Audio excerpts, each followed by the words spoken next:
உலகம் பிறந்தது எனக்காக, ஓடும் நதிகளும் எனக்காக, மலர்கள் மலர்வதும் எனக்காக, அன்னை மடியை விரித்தாள் எனக்காக, உலகம் பிறந்தது எனக்காக. பிசுமுத்து ரொம்ப குஷியா போயிட்டு இருக்க, எங்க போற? அண்ணா வணக்கம் வணக்கம் வணக்கம். இன்னைக்கு தேர்தல்ல ஓட்டு போட போயிட்டு இருக்கேண்ணா. சரி, யாருக்கு ஓட்டு போட போற? அண்ணா அதெல்லாம் சொல்லுவாங்களா? சரி அண்ணன் கேட்டீங்க, நம்ம தலைவர் சின்னம் குரங்கு சின்ன. நம்ம எப்பயும் குரங்குல தானே குத்துவோம். குரங்கு தான் நம்ம கட்சியில் நான் இருக்கிறேன். கட்சியோடைய வட்ட செயலாளராக இருக்கேன். நீ பாட்டுக்கு நம்ம கட்சி சின்னம் குருவி, நீ என்ன குரங்குங்கிறியாப்பா? இந்த வாரம் அண்ணனுக்காக குருவி சின்னத்தில் குத்து. அது எப்படிங்கண்ணா, அது எப்படிங்கண்ணா?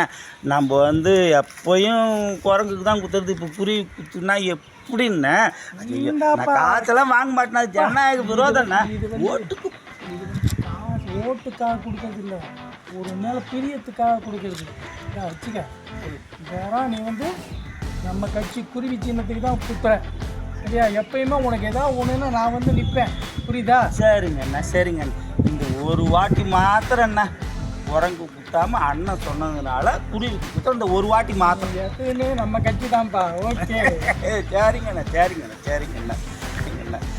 காசு பணம் துட்டு துட்டு துட்டு, கை நிறைய துட்டு துட்டு துட்டு. என்ன பிச்சமுத்து, பாட்டெல்லாம் ஒரே கலக்கலாக இருக்கு. தமிழ் கிளம்பிட்டேன். தமிழ்மணி ஐயாவா? வாங்கய்யா வாங்கய்யா. எலெக்ஷனில் ஓட்டு போட போயிட்டுருக்கேன். ஆமாம். எங்கே போகிறேன்? யாருக்கு ஓட்டு போட போகிறேன் சொல்லிட்டு போ. ஐயோ விடுங்க, உங்களை போகிறேன் நான். ஐயா இதெல்லாம் சொல்லுவாங்களா ஐயா? நம்ம சின்ன எப்பயும் ஐயாவுக்கு தெரியும், தலைவரோட சின்னம். எங்கள் தலைவர் சின்னம் குரங்குக்கு தான் குத்துவோம். இது என்ன தெரியுங்களா? இப்போ நம்ம ஐயா வந்தார், அண்ணாசாமி ஐயா. அண்ணன் என்ன பண்ணாருன்னா, சும்மா கடடா கிறுக்கு பயப்பில்லை, நம்ம ஆள், நம்ம தலைவர், நம்ம தொகுதியில் நிற்கார், நீ நம்ம ஆள், நம்ம ஆள் ஜெயிக்க வைக்காம குரங்குன்ற இந்த வட்டத்தோட ஒருங்கிணைப்பாளர் நான்.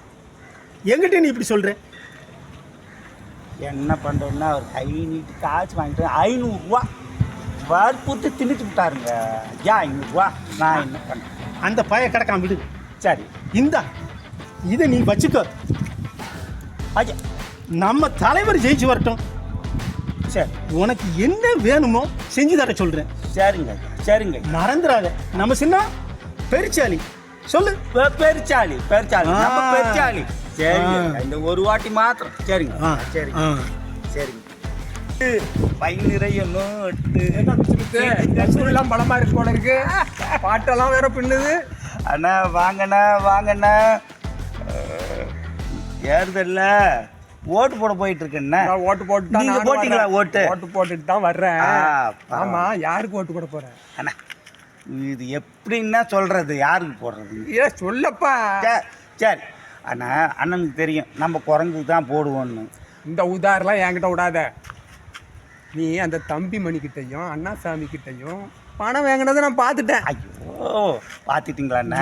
குருவிக்கு ஓட்டு போட போறியா, இல்லைன்னா பெருச்சாலிக்கு போட போறியா, இல்லைன்னா 2 பேருக்காலையும் வாரி விட போறியா? அதை சொல்லும் போது அண்ணா இங்கே கேட்டதுனால சொல்கிறேன். இப்படி வாங்கண்ணா. அதாவதுண்ணா, என் பேர் ஓட்டர் லிஸ்ட்டில் இல்லைண்ணா இந்த தடவை. என்ன பண்ணுறதுன்னே எனக்கு தெரியல. ஓட்டு இல்லைன்னு சொன்னால் வெக்கமாக இருக்குது. அதான் ஓட்டு போடுறத பந்தாவாக வந்துக்கிட்டு இருக்கேன். ஆட ஒப்புறானே, அப்புறம் எதுக்கு அந்த அரசியல்வாதி கிட்ட காசு வாங்கினேன்? நான் ஒன்று சொல்கிறேன் கேளு. ஓட்டு போட காசு வாங்குறது ஜனநாயக துரோகம். அது மட்டும் இல்லை, நாட்டுக்கும் கேடு, வீட்டுக்கும் கேடு. சொந்த காசுல சூனியம் வைக்கிற மாதிரி அதை தெரிஞ்சுக்க. அது கரெக்டுண்ணா. நீங்கள் விவரம் தெரிஞ்சவங்க எல்லாம் அழகாக பேசுகிறீங்க. நான் யார்ட்டையும் கேட்கலண்ணா, அவங்களாம் கூட்டு திணிச்சிட்டு போட்டாங்க. அது மட்டும் இல்லைண்ணா, ஒன்று சொல்கிறேன். இங்கே 2 பயலுங்க எங்கிட்டே ஆட்டையை போட்டாங்கண்ணா. அதை செய்கிறேன் இதை செய்கிறேன்னு கொடுத்துகளை கொஞ்சம் வாங்கிக்கலான்னு பண்ணேண்ணா. அவ்வளோதான், வேறு ஒன்றும் இல்லை. அடங்க ஒப்புறானே, நீ காலமாட்டிலே பால் கறப்ப போல இருக்க. சரி வா, ஓட்டு வாக்குப்பதிவு நிலவரம் எப்படி இருக்கு வாங்க. மறந்தும் இருந்து விடாதீர்கள். சப்ஸ்கிரைப் மின்னல் கலைக்கூடம்.